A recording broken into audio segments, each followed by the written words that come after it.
Tonight on CBC Vancouver News. It's by far the worst that I've ever seen it. Surviving the affordability crunch and the pressure on cities to do more. Also, I have to get to my dog. That's all I was thinking. Meet the Vancouver Island dog who battled a cougar. And our celebrations are as diverse as our community. How the Persian New Year, Nowruz, is bringing people back together and how different communities celebrate. This is CBC Vancouver News.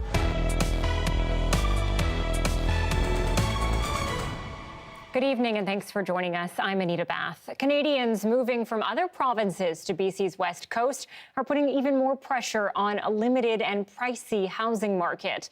The squeeze is hitting renters who are paying an average 20% more in rent in Vancouver and Victoria. That's compared with just 6 months ago. Our provincial affairs reporter Mira Baines looks at how one man is making ends meet and the demands on cities to do more.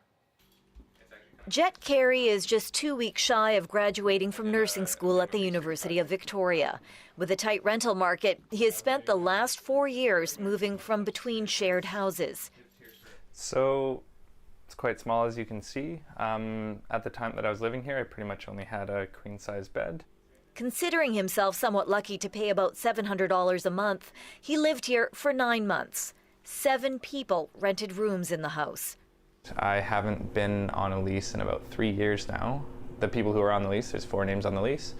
They had talked to the landlord, signed the lease, and then packed in all the extra rooms, and I was one of those people. Finding affordable housing is so tough, Carey says, even families with children have wanted to move in. Latest stats show Vancouver renters pay the most in the country, with monthly rents peaking above $2,200 for a 1-bedroom and $3,000 for a 2-bedroom. Rents in Victoria are just over $1,600 a month for a 1-bedroom and almost $2,700 for a 2-bedroom. In comparison, similar rents in Calgary go for almost $1,300 and $1,500 a month for a 2-bedroom. With prices rising dramatically, the strain of limited housing supply is stretched thin as more people move to BC. 23,000 coming here in just the last 3 months. This was a 30-year high in in-migration from other provinces and other countries, at the same time as we had a 30-year low in the number of of listings for real estate on the multiple listing service, as well as vacancy rates below 1% in most of the major cities in the province. So this is a huge amount of pressure. EB says a significant number of refugees from Ukraine could also be arriving. To cope, BC's government is looking at ways to override towns and cities that are not advancing affordable housing projects. This housing data expert says adding density to single-family neighborhoods is key. What we have to accept is that change is inevitable, and if we plan for it in advance and equally distribute it throughout the region, that can actually make our region better. In terms of creating more affordable, more inclusive communities. The province is looking at other jurisdictions for solutions, including New Zealand, which has banned single-house zoning in major cities. Mira Baines, CBC News, Victoria. Dozens of Canada Post employees were forced out of a sorting facility in Vancouver this morning after several mail delivery trucks caught on fire. The fire started in one of these trucks and quickly spread to 2 others. There were fears it would spread to the building, so employees were temporarily told to leave. Fire crews managed to get it under control after about 20 minutes. No one was injured, and investigators are looking into the cause. Vancouver Fire says the trucks appeared to be full of mail when the blaze broke out at the building on Woodland Drive. Vancouver police releasing disturbing video tonight of what appears to be yet another random attack, this time at a downtown SkyTrain station. The incident happened March 1st at the Granville Street SkyTrain station. The victim had a brief interaction with 2 men outside the station and was followed inside by one of them. The 61-year-old was pushed down a flight of stairs, and as he lay on the ground, the suspect allegedly kicked him before someone intervened. Police are asking anyone who recognizes the suspect to come forward. The victim suffered minor injuries. And a convicted child sex offender is being released from prison today and has plans to live in Abbotsford. This has police warning residents. 56-year-old Sean Joshua Deacon was convicted in 1998, 1996, and 1988. He then breached his long-term supervision order 4 times from 2002 to 2018. Deacon is banned for life from visiting public parks or pools, also daycares, schools, community centers. He's not to communicate with anyone under 16 unless it's at a retail shop.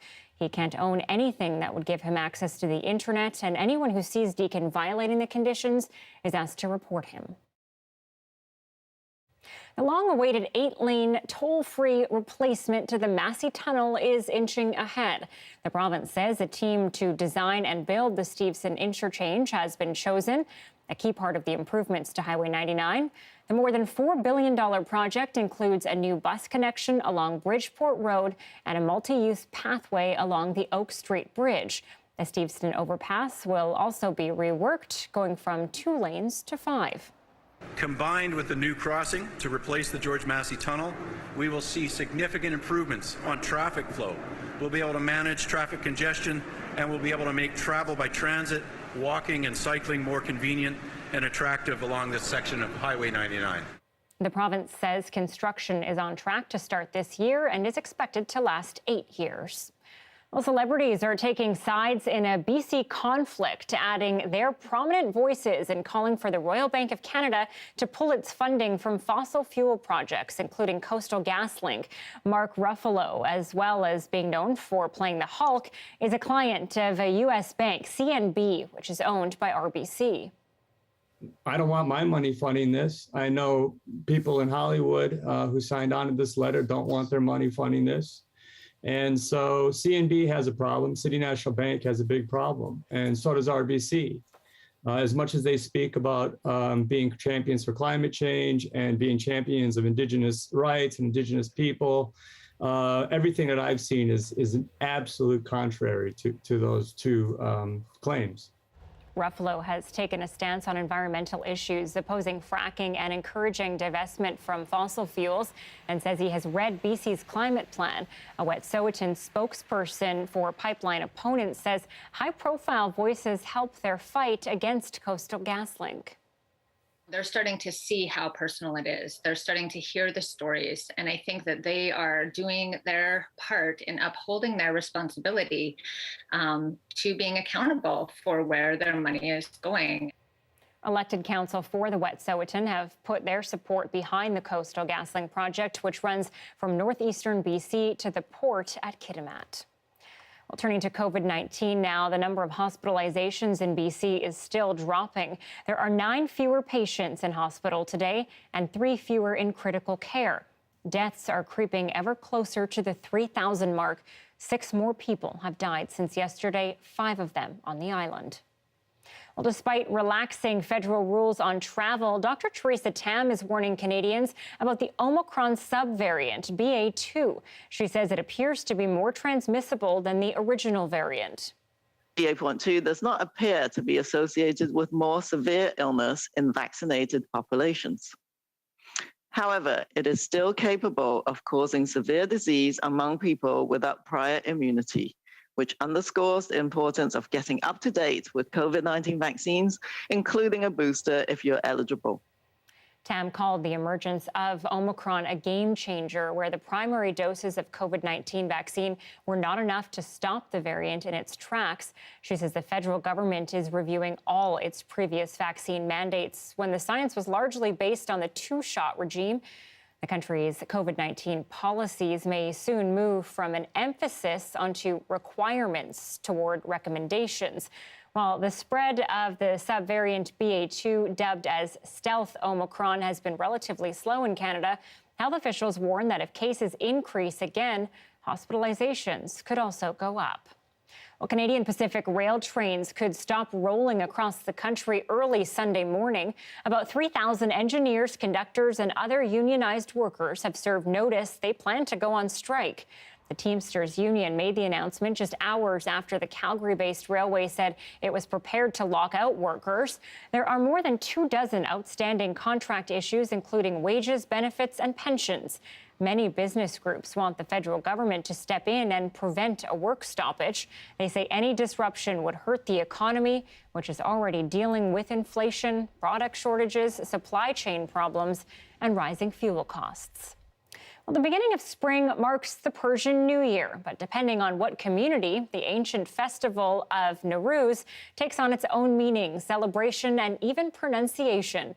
Our Zara Premji with more on this first religious festivity to take place since major pandemic restrictions have eased in the province. Whether it's through dancing, singing,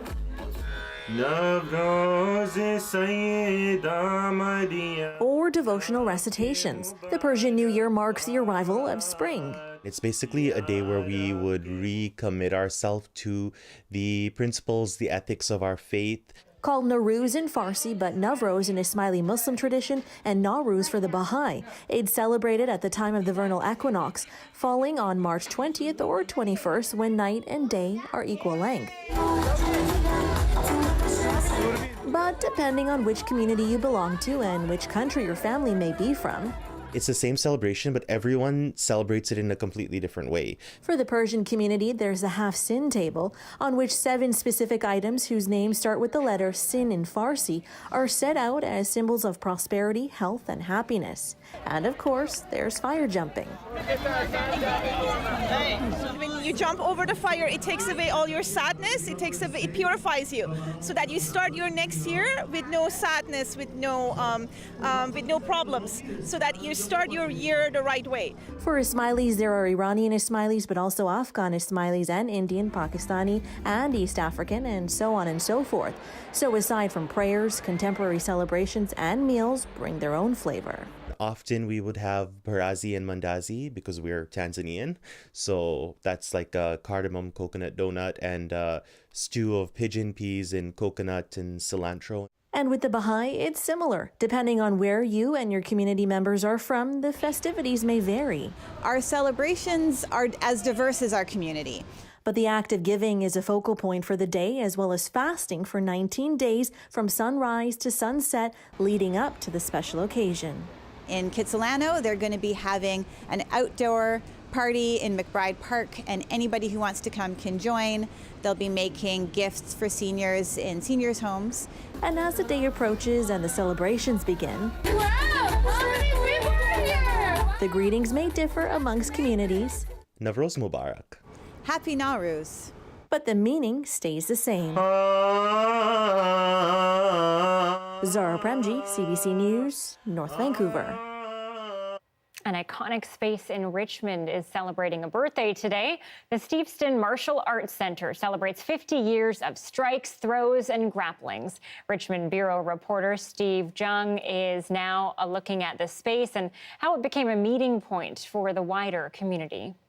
It's the first dojo built in traditional Japanese style outside of Japan.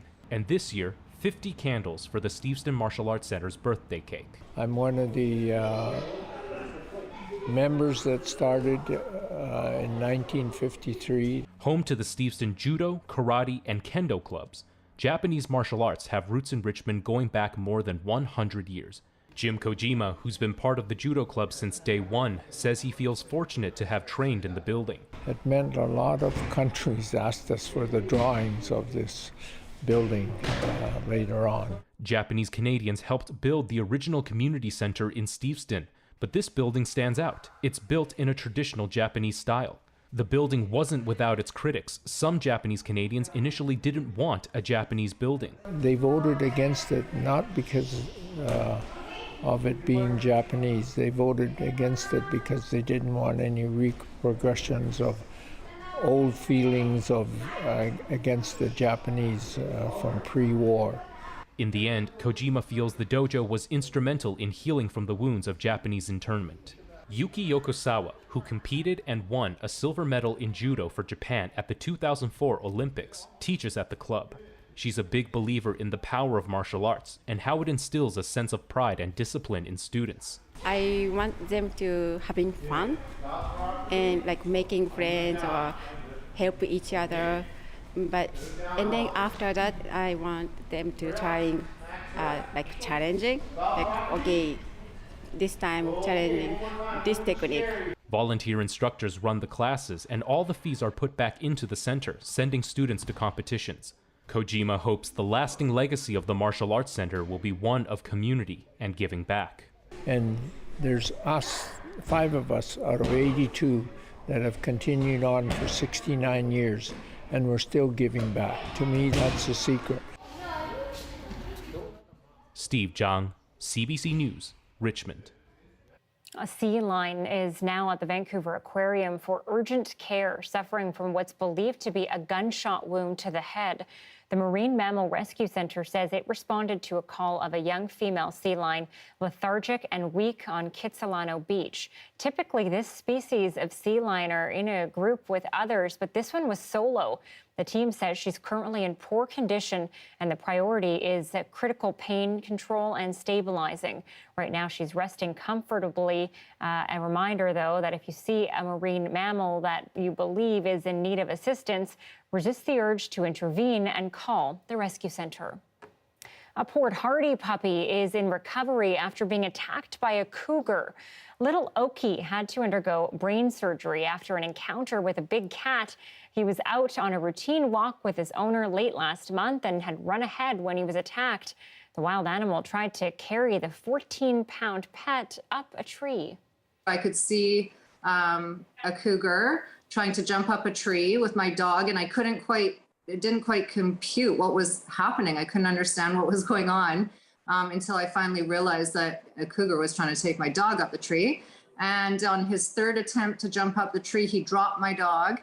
I just ran, scooped my dog up, and we kept running. Oki lost his left eye in the encounter. He was rushed to a vet in Comox and underwent brain surgery in Victoria. As for his owner, she's relieved her 1.5-year-old puppy survived. Her friends are helping her come up with the money to pay for the medical costs, which so far total more than $13,000.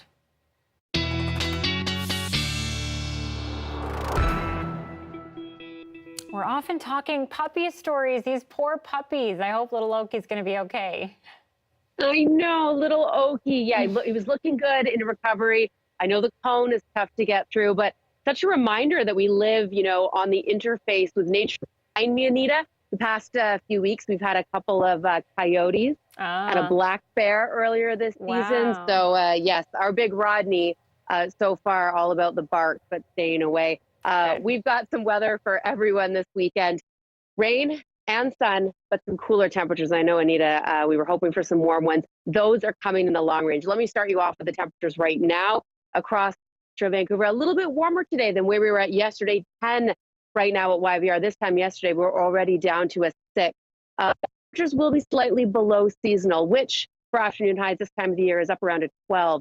This big low pressure system sitting in the Gulf of Alaska, that's spinning the next round of rain is quickly going to move in overnight tonight. In fact, wouldn't be surprised if we see a few showers any moment now crossing the strait. The steadier rain to hold off until about 8 p.m. It's steady rain through the overnight. And then around 8 a.m., we'll start to see that heavy rain end from west to east across Metro Vancouver. Morning temperatures down around 6. Look at that afternoon icon, though. That is some sunshine for Metro Vancouver. Highs to just 8. But the way these systems are lining up, Anita, we've got 2 this weekend, but they're both happening at nighttime. So I'll take you some more sun coming up. All right, looking forward to it. Thanks, Joe. You're welcome. Weather update brought to you by Alegria by Cirque du Soleil. Opens March 25th at Concord Pacific Place.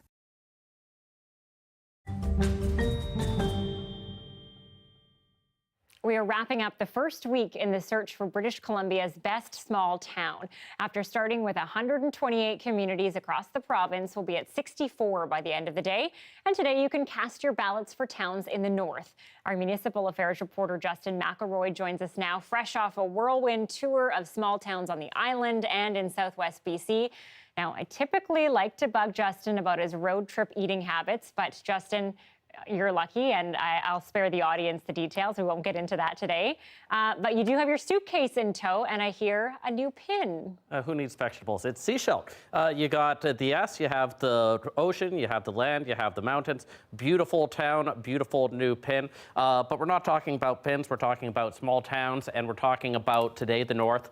16 match-ups throughout the north. We've divided it into two separate regions, of course. Northwest BC and also the northeast and central, which includes the Peace, but it's northwest we're looking for, specifically Haida Gwaii. There were two matchups there today, and you can see so far the results. Voting still happening, but we have Queen Charlotte defeating Masset right now by a healthy amount, and Skidegate defeating Old Masset. So those two, if results hold, will go up against each other in the round of 64 next time. Of course, Haida Gwaii, beautiful place for anyone to visit. There's so much unique culture. There's so much unique geography.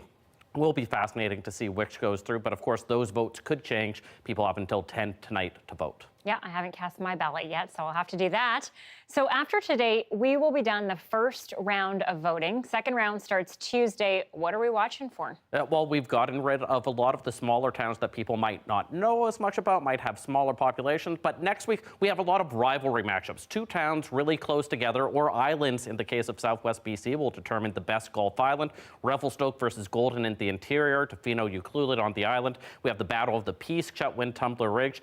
This will get us down after next week to 32, but it's starting to be really tough choices, towns where there's a lot of people living in them, a lot of tourists have gone to, lots of community spirit in this. We're seeing lots of Facebook groups in towns pick up on this as well, so it'll be fun. Next Tuesday to Friday, those matchups, we'll start to see which is the top town in these pretty friendly, but sometimes maybe a little less so, competitions.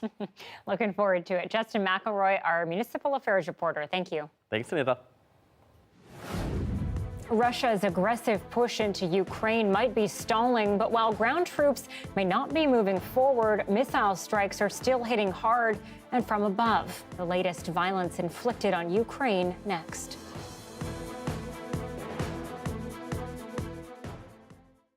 Welcome to our commercial-free live stream. In Nova Scotia, the provincial government is putting $8 million toward the construction of a new soundstage facility. On top of that, it's creating a $15 million fund to help content creators. As Michael Gorman reports, it's all part of an effort to capitalize on an exploding film and television industry. I was amazed in a relatively small area how many different location possibilities there were. That's film star Willem Dafoe extolling the virtues of shooting a movie in this province. It's part of a new promotional video by Screen Nova Scotia. Executive Director Laura McKenzie says these type of testimonials, along with today's government support, could lead to hundreds of new jobs and more than a $100 million increase in production volume. Help for the soundstage is a big deal, but so is the new Nova Scotia Content Creator Fund, which is aimed at supporting emerging and mid-level local productions. McKenzie says the fund will create a local filmmaker base to help expand the industry. It's not only just making sure that we can film them in Nova Scotia, but we're helping to develop incoming crews that way. That's how, most people get work in the film industry by helping their friend on a passion project, and then they fall in love with the industry and they make a career out of it. The new fund fills a remaining gap from when the former Liberal government altered the way the industry was supported in 2015, most notably ending the film tax credit. That move resulted in major protests and saw many skilled workers leave the province. Despite rocky times following that move, things have rebounded in a big way. Nova Scotia was one of the few jurisdictions where COVID never shut down the production industry. The results speak for themselves. Last year, the industry contributed $181 million to the province's economy, double what it did the year before. Premier Tim Houston says he wants to capitalize on that momentum. He and Screen Nova Scotia officials will head to Los Angeles next week to meet with studio representatives. Houston sees a big opportunity in the film and TV production. When you think about our goal to double the population of Nova Scotia, We need to put Nova Scotia in front of people. They need to understand what Nova Scotia is all about and get interested in it. And we do that through tourism. We do that through the film industry. The spin-off tourism benefits from the film industry are just incredibly breathtaking. Mackenzie says there's lots of private interest in building the soundstage, and a tender will be issued soon to secure a private partner. She says the project will happen in the Halifax area and could be open within 2 years. Michael Gorman, CBC News, Halifax.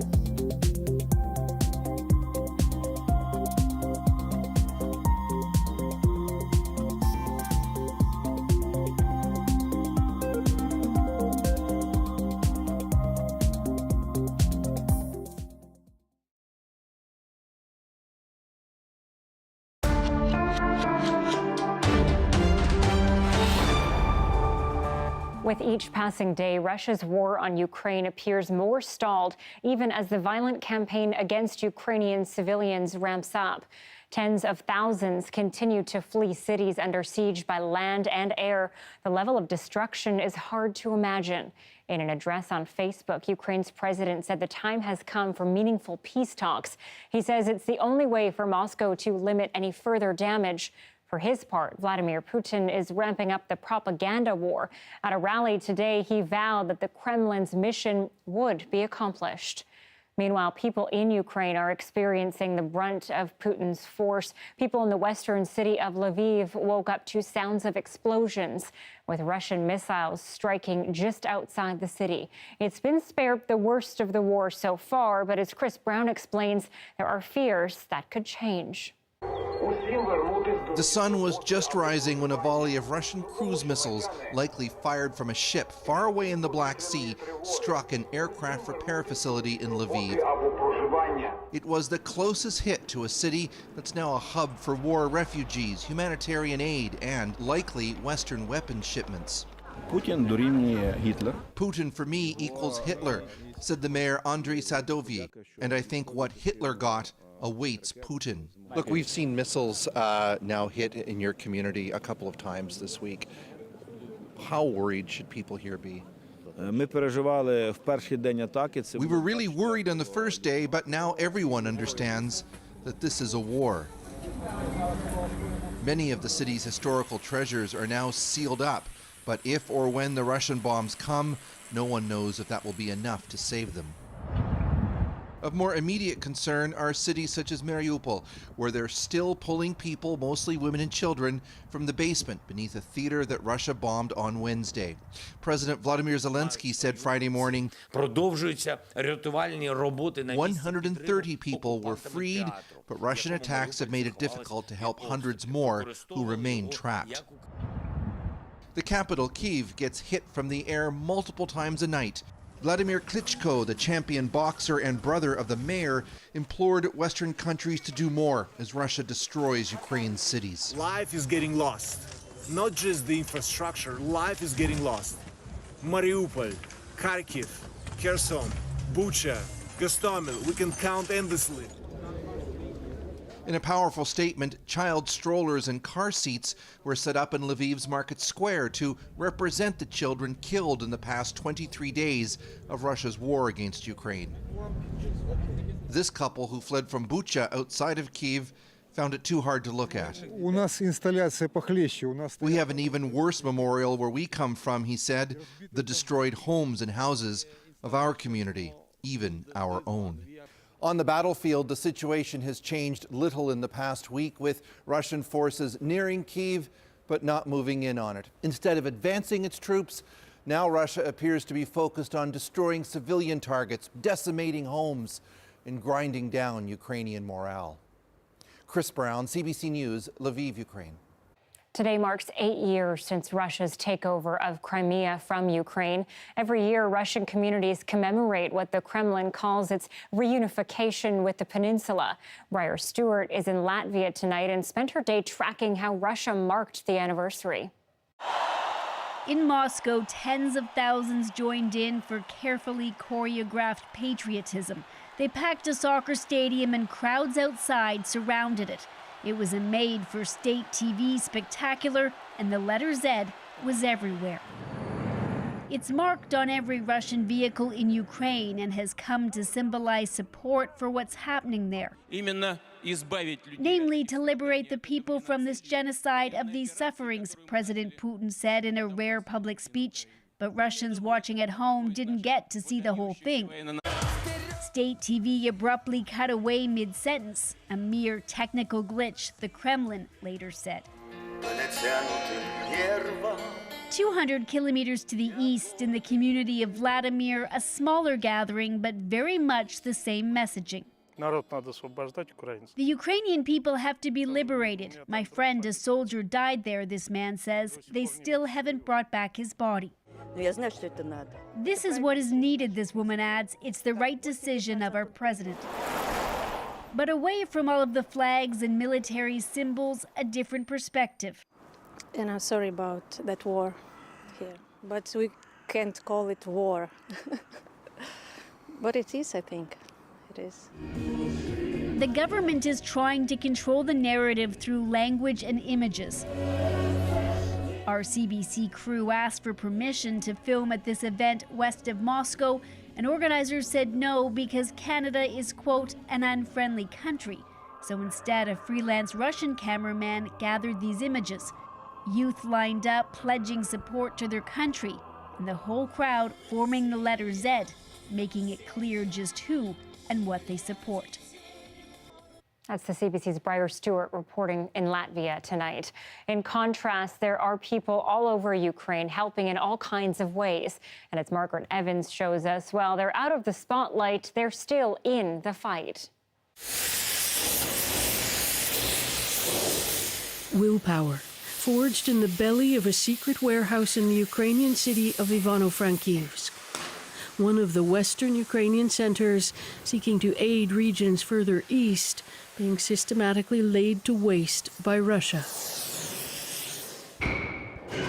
These men are turning peacetime skills to wartime resistance, building anti-tank obstacles, Czech hedgehogs as they're known. In this time, all of us, we became warriors, everything what we can do.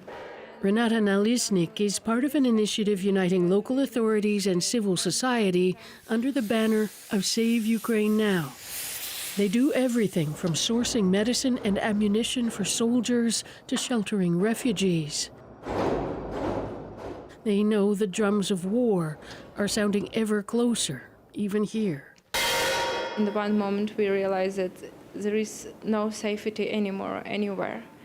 And in that time we realized that it's the point that we can't back. Yeah. And we need to fight.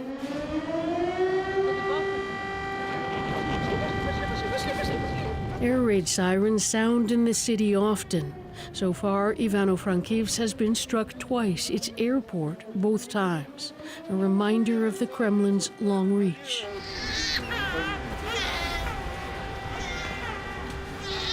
The city's residents are already hosting tens of thousands of displaced, some rubbing elbows here in the basement performance hall of the city's theater, doubling up as a bomb shelter. People doing their bit to keep others calm. The theater company was just about to stage a play for the benefit of the city's refugees. Artem Sokolsky fled Kyiv with his family. The sirens brought them down. Now he hopes the play will offer distraction for the children. They hear this, anxiety, and they feel it all the time. So it's really hard for them. So for Mark's sake, we want to stay. The production is an adaptation of an old poem, one of the first literary works published in the modern Ukrainian language. with the Russian President Vladimir Putin denying there ever was a Ukraine, many here will tell you their fight must also be a cultural one.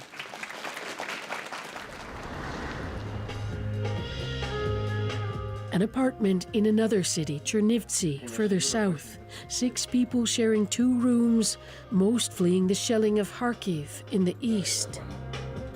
Every single person in this apartment is definitely fighting a war. And as we've talked before, it's just that, it's not a traditional warfare. We first met Roman Vidro in Kharkiv just ahead of the invasion. He and other activists armed with hope that war could be averted. I remember talking to you before the war has started, and at that point, no one actually expected that this is gonna happen so soon.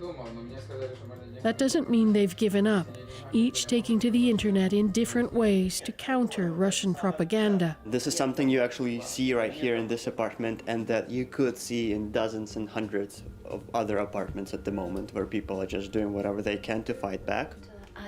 Aliona Vorobyova, active in Kharkiv's cultural scene, is now trying to help the artists who remained by reminding the world of what they're living through.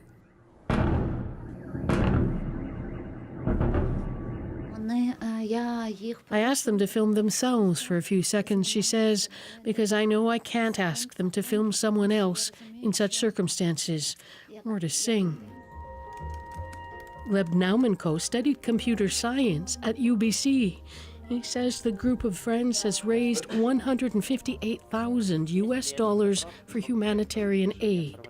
So much better to be doing something, they say, but the mask can sometimes slip. It's very depressing for me to think about this as like yearly projects. I'm still in denial and kind of hope this will end next week. I don't know. In another part of Chernivtsi, there is a monument to the 2 city men who lost their lives in 2014 during the Maidan uprising that's come to symbolize Ukraine's turn to the West. Vasil Aksenin was one of the demonstrators shot by snipers in the center of Kyiv on February 20th. Aksenin's son, Bogdan, now a doctor, was 17 at the time. Today he's using his spare hours to help the war effort at his local church. He sees Russia's invasion as part and parcel of that earlier struggle.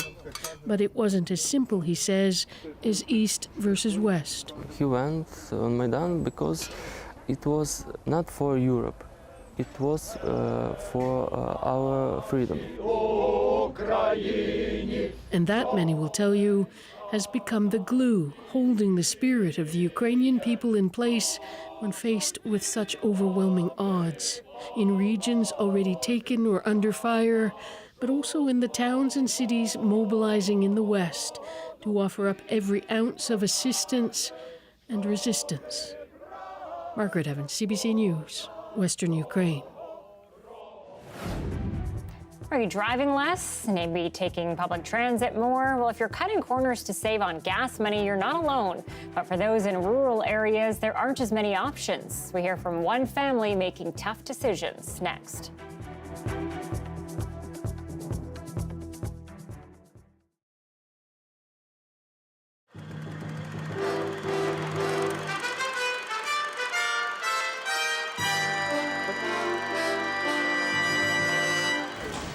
You've got your nouveau, updated for the 90s, but supposed to remind you of the old 1950s style. And you've got your, well, some call it the Bauhaus International look. And then there's this. It's like a Roman, I would say, that's Colosseum, yeah. Which one is your favorite? I like the round one. It looks classical and a little silly, but kind of fun, and it invites pedestrians to go up to it. Certainly the biggest attraction, but is it the best choice? Librarians from the library can't comment because they'll have a say in who gets the final contract. But these librarians work elsewhere. They say, don't judge a building by its cover. I think I put down that there was too much glass. I should add that. I think that it's biggest value is its shock value and its uniqueness in terms of the buildings in downtown Vancouver, but I don't really feel that it looks like a friendly type of library. And I think that the library is used by many different kinds of people in the downtown core. It's so basic. Books are essentially square, and they don't fit into a round building. It's not an efficient use of space because you can fit less square objects into a round container. But if it is chosen, there'll be at least one advantage. This would be a great foil for the CBC building because it's going to be right beside the CBC building. Construction starts here in 1993. Paisley Woodward, CBC News, Vancouver. The cake's been cut and the party is underway. Hard economic times may have claimed some businesses, but Woodward's is still around after 100 years.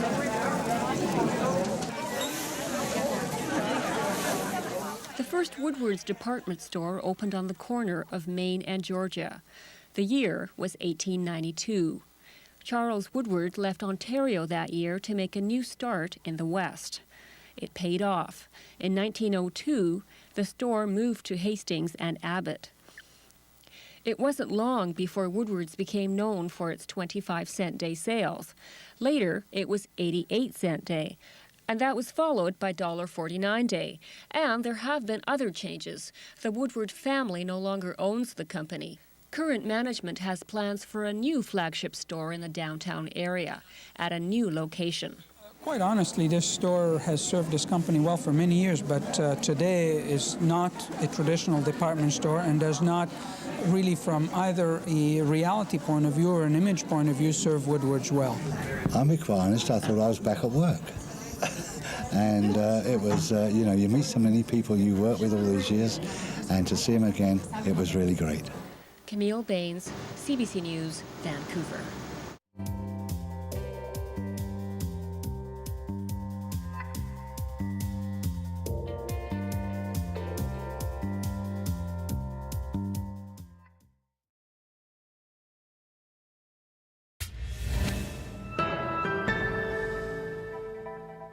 Probably don't need to tell you, everything is getting pricier, and nowhere are we seeing that surge as much as in gas prices. Perhaps you're making changes to combat high costs, but if you live in a rural area, that might not be an option. That's forcing some to make hard choices. Garrett Berry reports from the south coast of Newfoundland. Another day, another $85. It's a bit outreach, I'd say, for that. Because gas has jumped, David House's daily work commute is getting more expensive. It costs me about $50 now, with the price of fuel now. Before that, I probably could do it for $25, $30. As the bill racks up, the pain from these pumps is hitting deep. My children aren't getting the food that they really deserve because we're not able to afford it because the money's going into the gas. He and his pregnant wife are making frequent trips to the hospital in Grand Falls, Windsor, about once a week. 182 kilometers each way. Where does all that money come from? For me personally, thin air. He works full time, but with 2 kids at home and another on the way, his exasperation is growing. What we used to be able to get for $300 or $400, we now have less than that to put into groceries, and the amount of money that we're putting into groceries doesn't get us as much. So quite literally, my children are going hungry. Up and down this bay, the stories are similar. Teachers, parents, tradespeople, business owners, all dealing with this sudden spike in their wallet. And the questions they face now are similar too. What has to stop for these important trips to continue? For this commuter, it's the same story. Trips to Grand Falls, Windsor for medical appointments, pain in the wallet. The cost to go over Grand Falls, even just, say, 2 years ago, round trip cost you $20-30 in a car similar to this size, whereas now that cost has probably doubled. At the brand new community food bank, they're getting ready.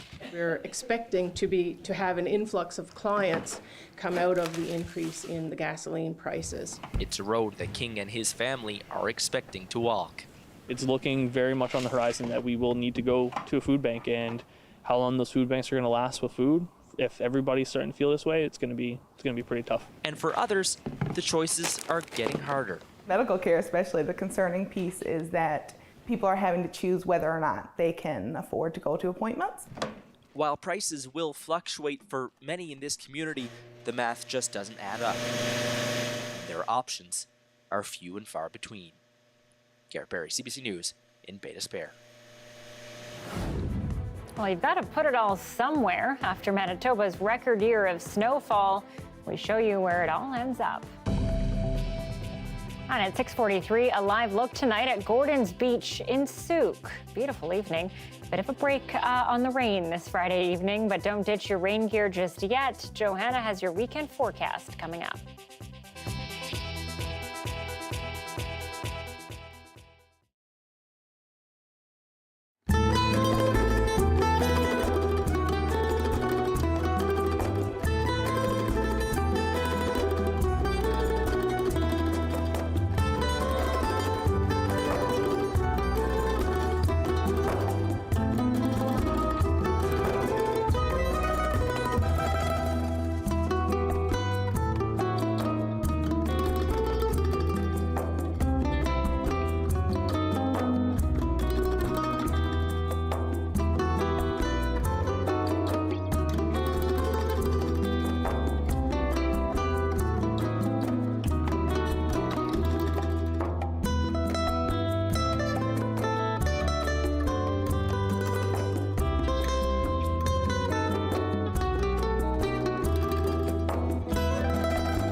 Some breaking news to tell you about now from Vancouver Coastal Health. A warning about consuming raw BC oysters. The health authority says at least 50 people are showing signs of norovirus after eating the uncooked seafood. Symptoms include acute stomach pain, cramping, diarrhea and vomiting, as well as fever and chills. Affected shellfish harvest areas are being closed. The Centre for Disease Control has issued a notice to restaurants and retailers advising them of the risk. Thoroughly cooking the oysters will eliminate norovirus.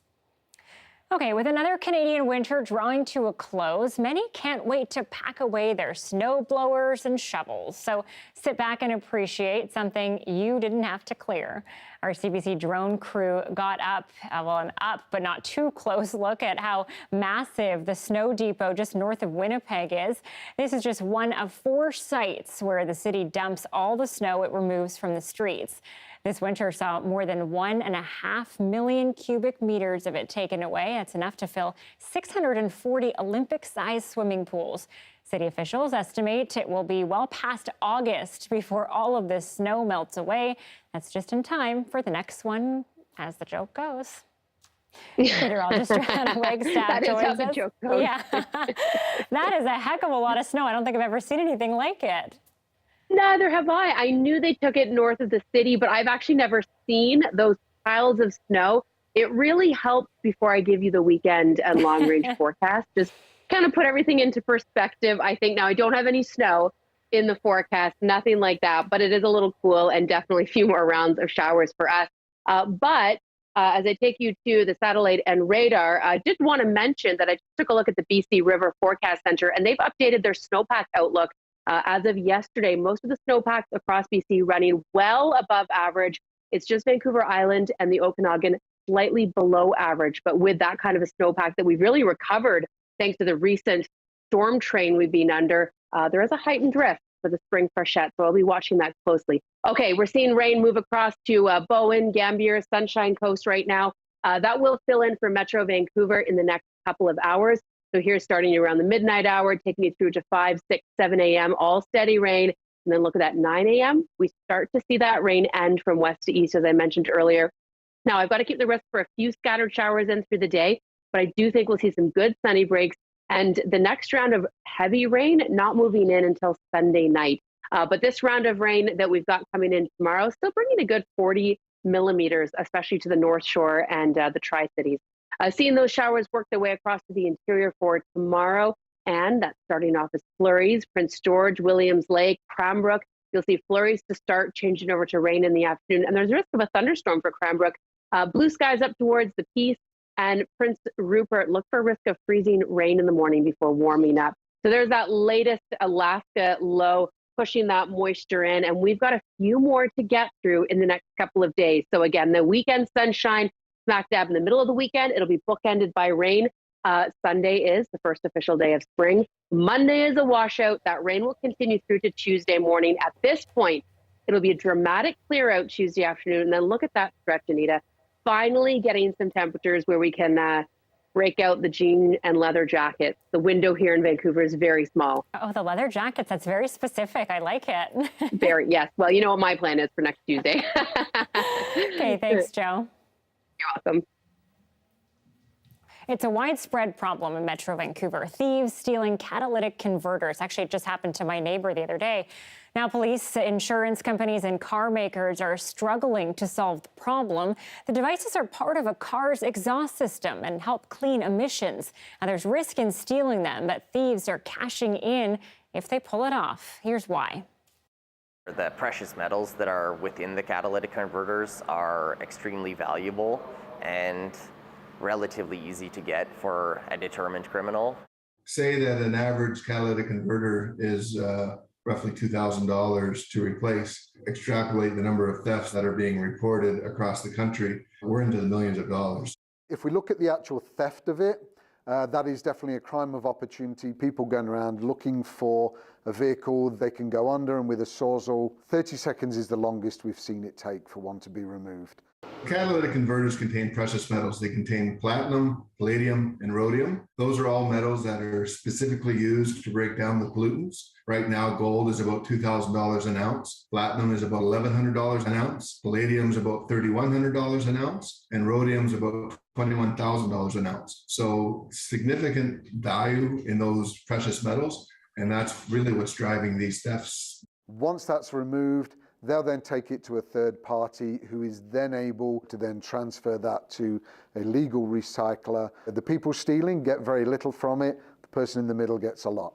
The only tool necessary there is an electric cordless saw, and if your battery is full, you could have yourself a day stealing. We see a lot of vehicles that, if they are elevated off the ground whatsoever, they're a preferred target for the thieves because they don't need to bring any additional equipment. But then anything with a hybrid or the Japanese, they put a bigger converter on the car, which makes it a more desirable target. Nobody is safe though. We've seen every make and model come through the door. We're working with law enforcement, manufacturers, the insurance industry, just trying to find a solution as to how to deal with this ever-growing problem. You can always try to install a security system, park your car in a well-lit area. Maybe the criminal might feel like it's not an easy prey. They're going to get somebody, but maybe it doesn't have to be you. A teen archer is turning heads with her skillful shooting. We introduce you to a 13-year-old who keeps hitting gold. Next.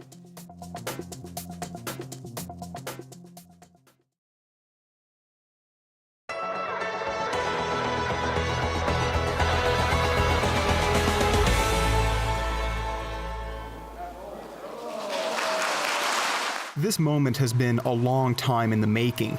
Drummondville Elementary School finally has a new building after years of dealing with overcrowding. The old building was at roughly double capacity, with no library, no cafeteria, and no lockers. You're at your desk not only during your learning time, but you're at your desk as well for your lunch. There is not a lot of room to circulate in the hallways. Several years later, and with a $16 million investment, these students now have much of what they lacked before, including a cafeteria and library, and much, much more space, including this gym with plenty of natural light and interactive games that can be projected on a wall.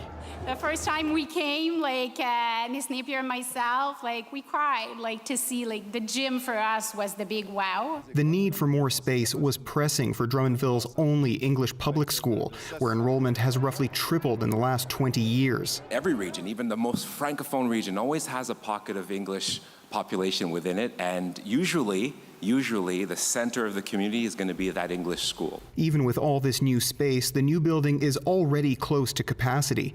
The Eastern Township School Board says it hopes the school will help attract more people to Drummondville, and it may ask for another expansion in the near future. Matt Damour, CBC News, Drummondville.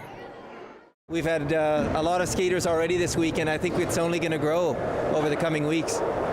The old space ran from 97 to 2013, so a long stretch. And a lot of people grew up there as skaters, people that are volunteering as adults to make this happen. This space is so much bigger. It's centrally located, so that was one of our priorities, to make sure that it was accessible to the areas around it. And I really hope that we can get the same vibe, the same culture that the old park had. I think it's really cool, and I like having an indoor park that's cheap and really close to my house. I don't live super far away. I think it's important to have because, you get really rusty over the winters because you don't skateboard for so long, and when you come back in the summertime and the spring, you just, you're not as good as you were, and then you have to rebuild and get to where you were at the end of that last summer. I've seen some new skateboarders that I've never seen before at some parks, but then there's also some people that, my skate teachers who taught me last year, come here sometimes, and sometimes I invite my friends. Our opening day, we had a 4-year-old.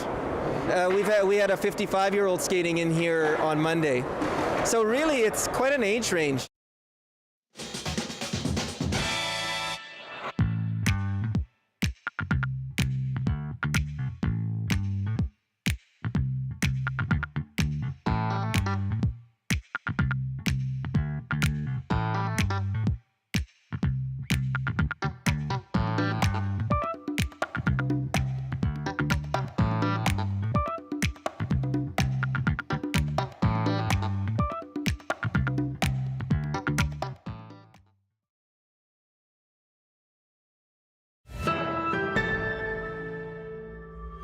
An Indigenous teen is making her mark in archery and at the same time connecting with her heritage. As Renee Lilly reports, the 13-year-old's skill is winning her plenty of recognition in Manitoba and beyond.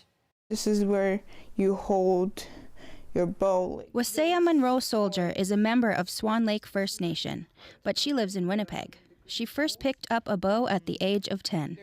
At first I was watching like hunting videos, so I was like on YouTube just like searching out like videos I like. I searched out hunting and I see like people like shooting animals with their bows. I was like, oh, that looks so cool. I should try it out. Her interest for archery was first piqued because she wanted to connect to her traditional values. When she first came to us and wanted to be an archer, her first words were that she wanted to be a hunter-gatherer. And then I asked how she wanted to harvest, and she said with a bow and arrow. Fast forward 3 years and Wasea is dominating her sport. There's a growing collection of medals on one of her bedroom walls. I was kind of like happy and shocked because like I never thought I was like gonna go like that like noticed or like that like that famous, I guess. 3D archery is when you use three-dimensional objects to shoot at instead of just targets. What's impressive is, not only is Wasea the only female on her 3D archery team, but at tournaments, sometimes she's not even competing against people her own age. When she first started, here was this, small Indigenous girl, braids, and a bunch, competing against a bunch of men. Wasea loves the sport so much, her efforts have earned her even more recognition by being named Archery Manitoba's Female 3D Archer of the Year for 2021. She's coming a long way, and she's got more to grow, but she's open and she's easy to teach. Wasea has also become a mentor to others picking up the sport. I taught him some techniques, some advice, and like to adjust your grip, your anchor, all that stuff. Her ultimate goal, however, is to become a hunter. Renee Lilly, CBC News, Winnipeg. I'm always so impressed by the young talent we have in this country. Keep it up. That's it for us here at CBC Vancouver News. Our show is back at 6 on Monday. Hope you have a wonderful weekend.